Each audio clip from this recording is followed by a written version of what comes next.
नाम है कलयुग एक्सप्रेस। ये ट्रेन सभी स्टेशनों पर रुकती है। जुटनगर, दिखावा जंक्शन, ईर्ष्या टाउन और मतलबपुर। कृपया सच्चाई और इंसानियत का सामान साथ ना रखिए। यहाँ उनका कोई स्टेशन नहीं आता। धन्यवाद। आपकी यात्रा शुभ हो। सागर रीमिक्स, सागर रीमिक्स, सागर रीमिक्स, सागर रीमिक्स। रघई मठ बाजार, रघई मठ बाजार, रघई मठ बाजार, रघई मठ बाजार। मीनापुर मुजफ्फर, मीनापुर मुजफ्फर, मीनापुर मुजफ्फर, मीनापुर मुजफ्फर, मीनापुर मुजफ्फर, मीनापुर मुजफ्फर,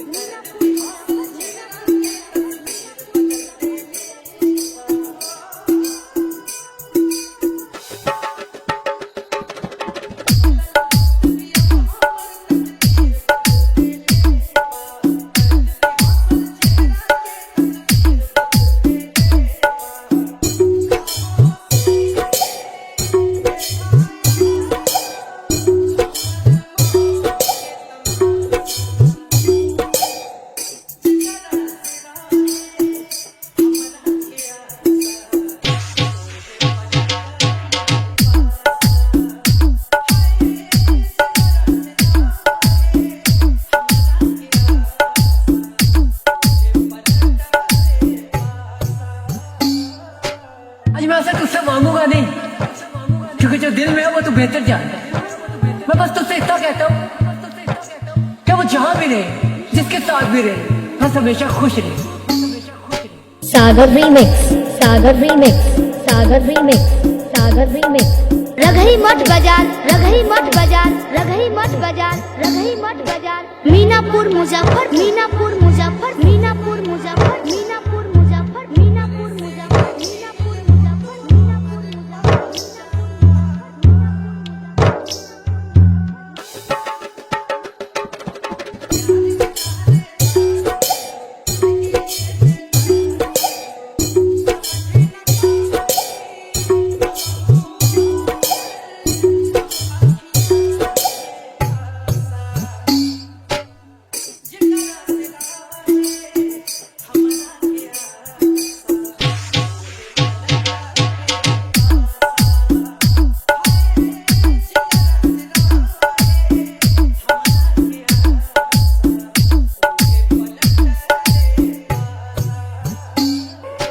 मुझे मेरी मोहब्बत से ज्यादा उसकी खुशी अजीज है ना।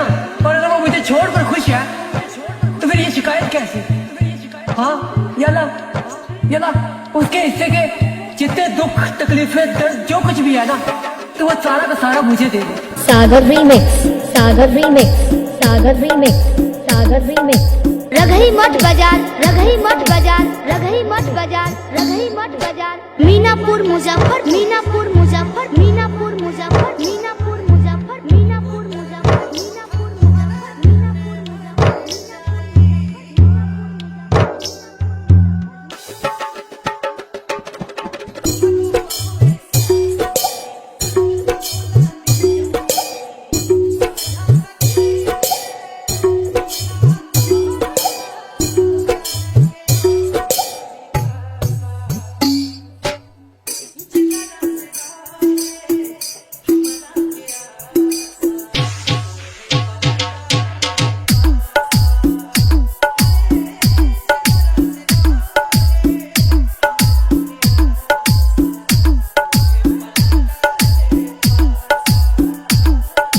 सागर रीमिक्स, सागर रीमिक्स, सागर रीमिक्स, सागर रीमिक्स, सागर रीमिक्स, सागर रीमिक्स, सागर रीमिक्स, सागर रीमिक्स, सागर रीमिक्स, सागर रीमिक्स, सागर रीमिक्स, सागर रीमिक्स, सागर रीमिक्स, सागर रीमिक्स, सागर रीमिक्स, सागर रीमिक्स, सागर रीमिक्स, सागर रीमिक्स।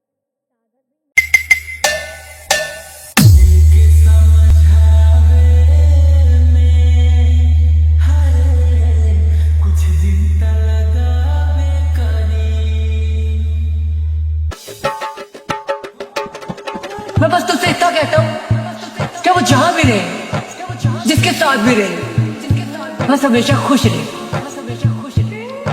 मुझे मेरी मोहब्बत से ज्यादा उसकी खुशी अजीज है ना। और अगर वो मुझे छोड़कर खुश है तो फिर ये शिकायत कैसी? हाँ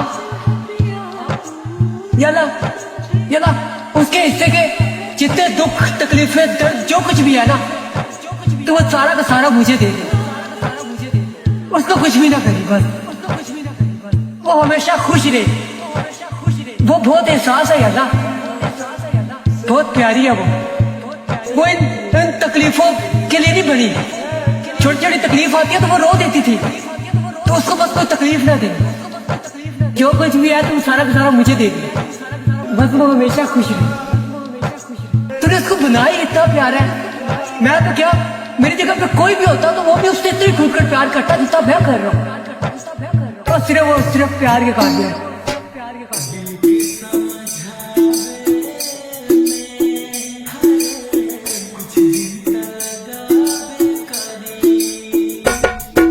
सागर रीमिक्स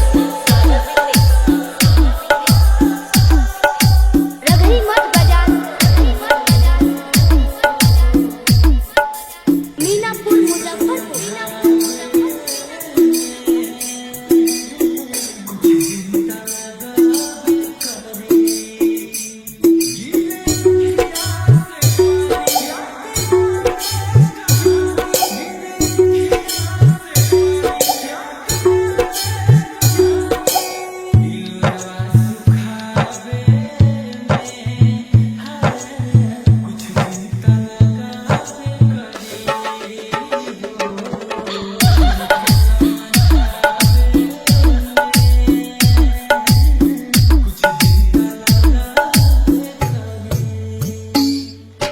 लड़ नहीं सकती हो घर में मेरे लिए, पर मेरे बिना मर जाओगे। SMS पे ही बातें अच्छी लगती कि भाग के वहां चलेंगे, ये करेंगे, ऐसे रहेंगे। एक बार कदम तो निकालो घर के बाहर, डर जाओगे।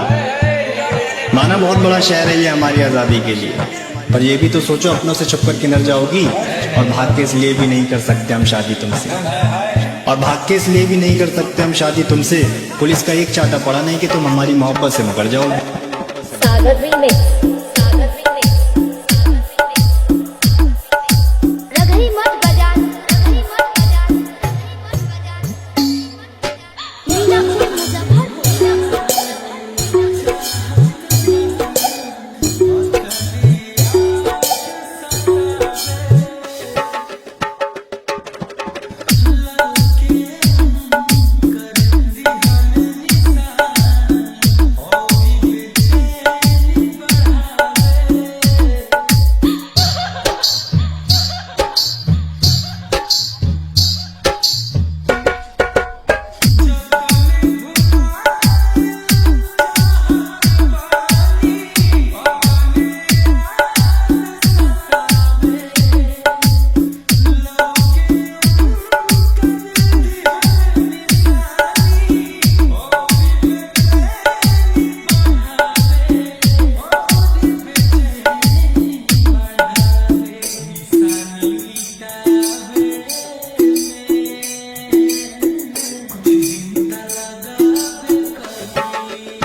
सागर रीमिक्स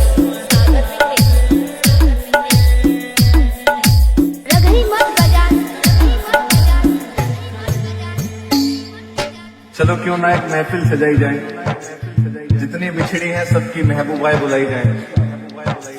बस हिजरे की बातें मत करना उनसे। हिजरे का मतलब जिस दिन अंकल के हिसाब से खुदाई का दिन होता है, बस हिजरे की बातें मत करना उनसे। अब क्यों ही किसी की औरत रुलाई जाए, और संभल कर वो देखेगी तुम जताते कितना हो। जब बड़े दिनों बाद आएगी तो वो देखेगी तुम जताते कितना हो, फिर बात बात पे पूछेगी कमाते कितना हो। फिर कहेगी कि अकेले हो या कोई आया है साथ में, या अब तक नहीं दिया ये हाथ किसी के हाथ। फिर कहेगी ये वही जैकेट है ना जो मैंने पहनी थी जकड़ कर। फिर देखना वो रोने लगेगी तुम्हारा हाथ पकड़ कर, और जब रोने लगेगी तो महिलाओं से रोने लगेगी तो बचे रहना आंसुओं से, यही फंसता हर इंसान है। और छिपा लेना वो कलाई जिसपे चाकू का निशान है, छिपा लेना वो कलाई जिसपे चाकू का निशान है। फिर अपनी बातों से उसके जख्म खरोंच देना, और निकालना अपना रुमाल और उसके आंसू पोंछ देना। फिर देखना वो ढोंग करेगी हंसने का, करते ना रे मैं ठीक हूँ। फिर देखना वो ढोंग करेगी हंसने का, और यही पहला निशान होगा मेरी जान तेरे फंसने का। यही पहला निशान होगा मेरी जान तेरे फंसने का। फिर धीमी आवाज से पूछ लेना कि कैसा तेरा नया यार है, कुछ करता मरता भी है, बस प्यार है। सागर रीमिक्स, सागर रीमिक्स, रघई मत बजान, रघई मत बजान, मीनापुर मुजफ्फरपुर।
सागर रीमिक्स, सागर रीमिक्स, सागर रीमिक्स, सागर रीमिक्स, सागर रीमिक्स, सागर रीमिक्स, सागर रीमिक्स, सागर रीमिक्स।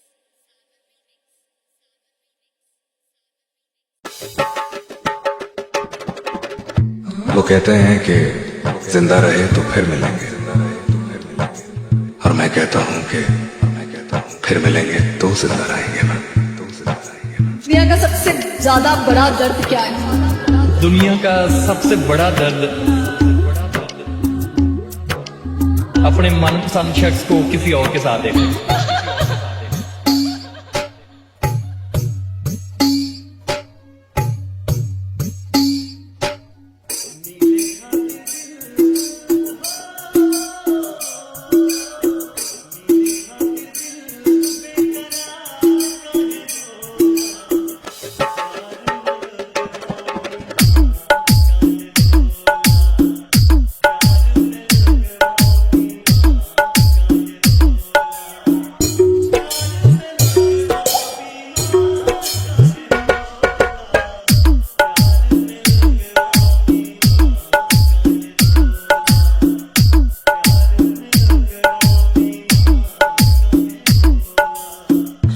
मैं उसकी शादी से हो क्या रहा हूँ। उसकी शादी से हो क्या रहे हो? बहुत रो रही थी भैया आज वो ना उसकी आंखें कुछ कहना चाहती थी भैया। क्या कहना चाहती थी, जरा मुझे भी बताओ यार। तो उसकी आंखें ये कहना चाहती थी कि तमन्ना थी मेरी उसके घर जाने की, ओह क्या बात, उसके लिए हर सुबह नाश्ता बनाने की। क्या बात।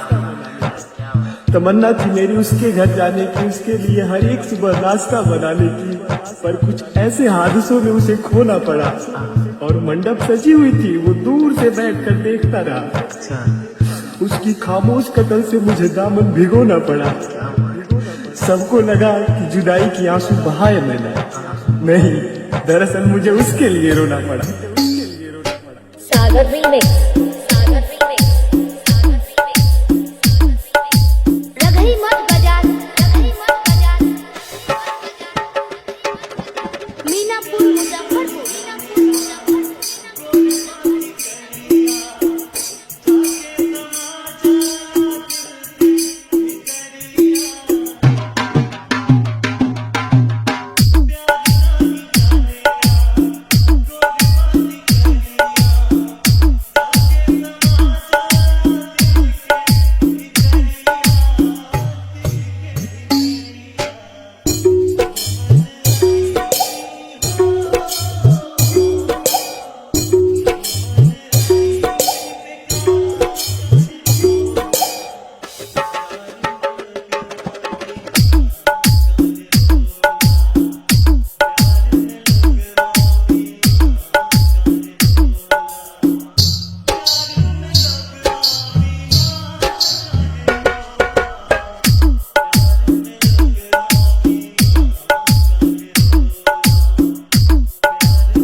तुम्हारे लिए।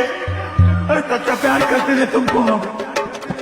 सागर रीमिक्स, सागर रीमिक्स, सागर रीमिक्स।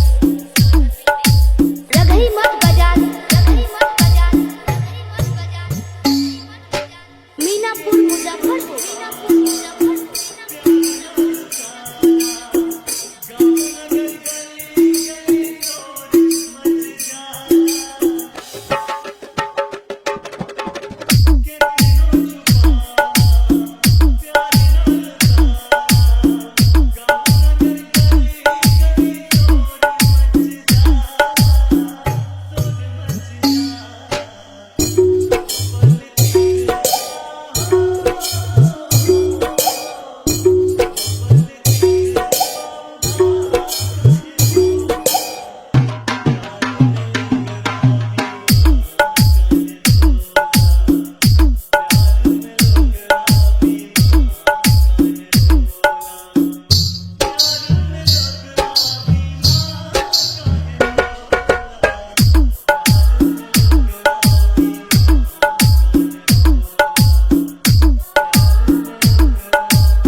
सागर रीमिक्स, सागर रीमिक्स, सागर रीमिक्स, सागर रीमिक्स, सागर रीमिक्स, सागर रीमिक्स, सागर रीमिक्स, सागर रीमिक्स।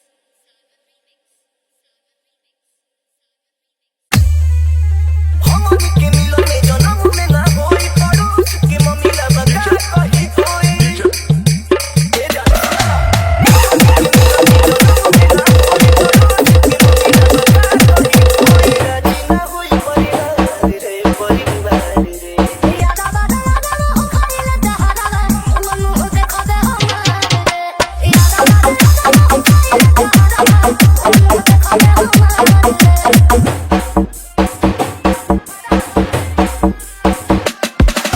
सागर रीमिक्स, सागर रीमिक्स, सागर रीमिक्स, सागर रीमिक्स।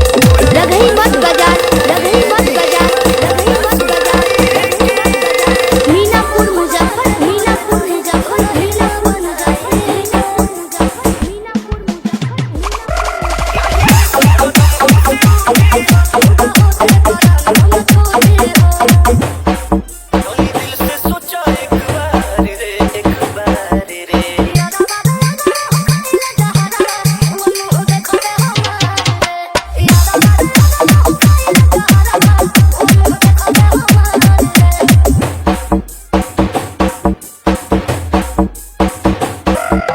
सागर रीमिक्स, सागर रीमिक्स, सागर रीमिक्स, सागर रीमिक्स। रगई मत बजा, रगई मत बजा, रगई मत बजा, रगई मत बजा। मीनापुर मुजफ्फर, मीनापुर मुजफ्फर, मीनापुर मुजफ्फर, मीनापुर मुजफ्फर, मीनापुर मुजफ्फर,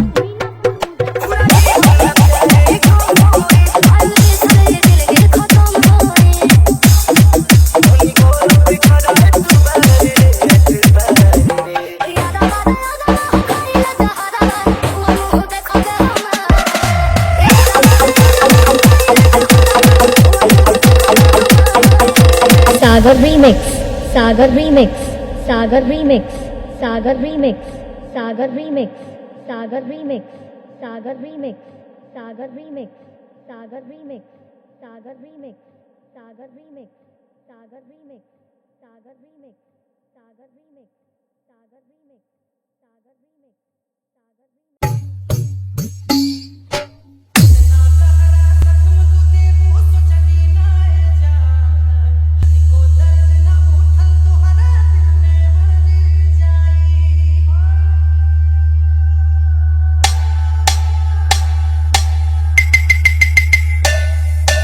यात्रीगण कृपया ध्यान दें, आप जिस ट्रेन पर सवार है उसका नाम है कलयुग एक्सप्रेस।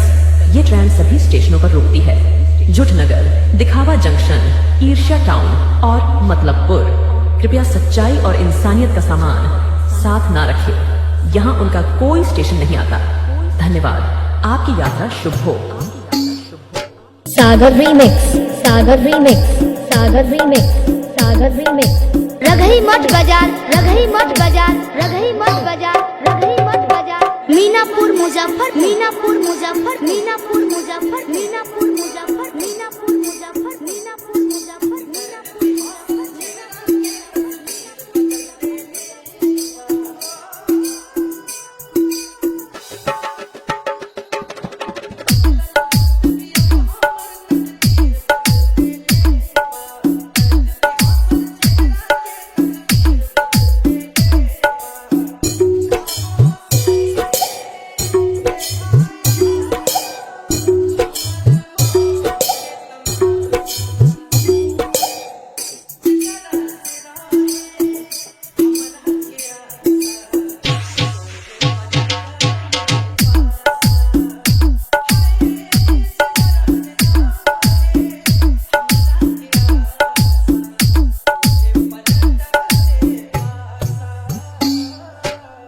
वैसे तुझसे मांगूंगा नहीं, क्योंकि जो दिल में है वो तू बेहतर जानता है।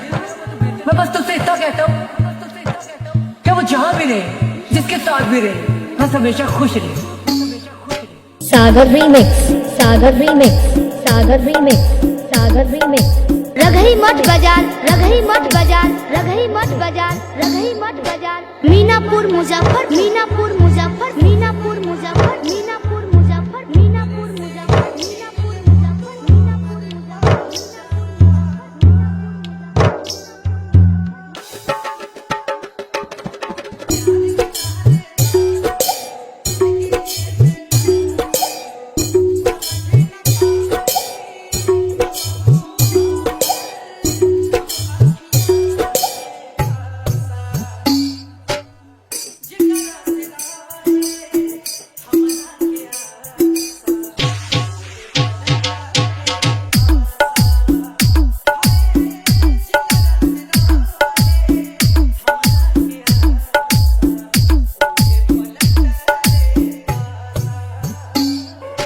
मुझे मेरी मोहब्बत से ज्यादा उसकी खुशी अजीज है ना, और अगर वो मुझे छोड़कर खुश है तो फिर ये शिकायत कैसी? हाँ यला उसके हिस्से के जितने दुख तकलीफें दर्द जो कुछ भी है ना, तो वो सारा का सारा मुझे दे दे। सागर रीमिक्स, सागर रीमिक्स, सागर रीमिक्स, सागर रीमिक्स। रघई मठ बाजार, रघई मठ बाजार, रघई मठ बाजार, रघई मठ बाजार। मीनापुर मुजफ्फर, मीनापुर मुजफ्फर, मीनापुर मुजफ्फर, मीनापुर मुजफ्फर, मीनापुर मुजफ्फर, मीनापुर मुजफ्फर, मीनापुर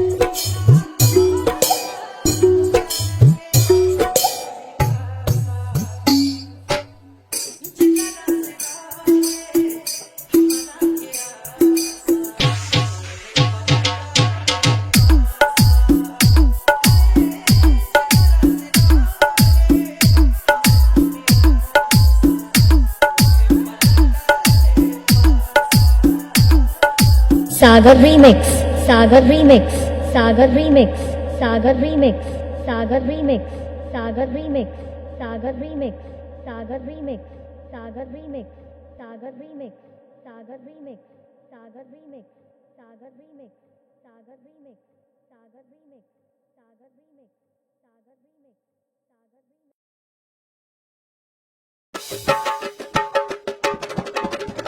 वो कहते हैं कि जिंदा रहे तो फिर मिलेंगे, और मैं कहता हूँ कि फिर मिलेंगे तो जिंदा रहेंगे ना। दुनिया का सबसे ज्यादा बड़ा दर्द क्या है? दुनिया का सबसे बड़ा दर्द अपने मनपसंद शख्स को किसी और के साथ देखना।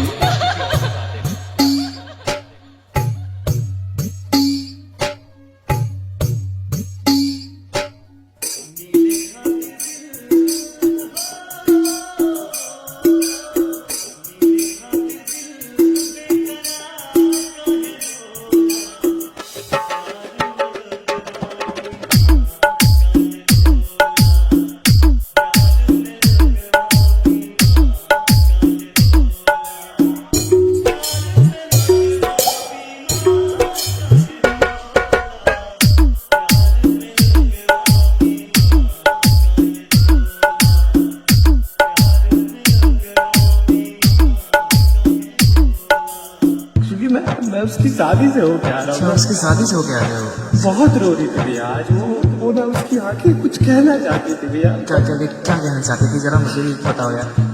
उसकी आंखें ये कहना चाहती थी कि तमन्ना थी मेरी उसके घर जाने की, ओहो, क्या बात, उसके लिए हर सुबह नाश्ता बनाने की। क्या बात, तमन्ना थी मेरी उसके घर जाने की, उसके लिए हर एक सुबह नाश्ता बनाने की, पर कुछ ऐसे हादसों में उसे खोना पड़ा और मंडप सजी हुई थी, वो दूर से बैठकर देखता रहा। अच्छा, उसकी खामोश कदम से मुझे दामन भिगोना पड़ा। सबको लगा कि जुदाई की आंसू बहाए मैंने, नहीं, दरअसल मुझे उसके लिए रोना पड़ा।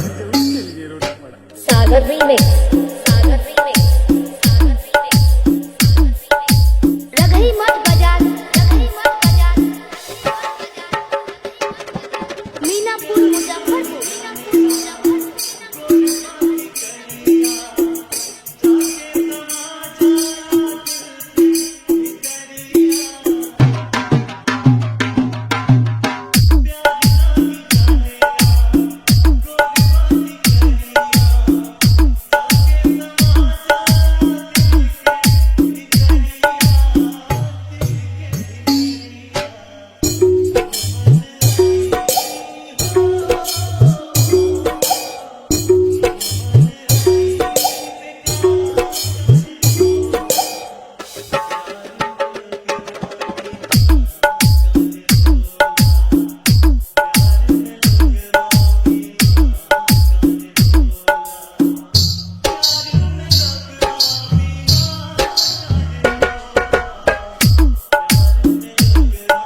नहीं किया हमने तुम्हारे लिए, अरे सच्चा प्यार करते थे तुमको हम। सागर रीमिक्स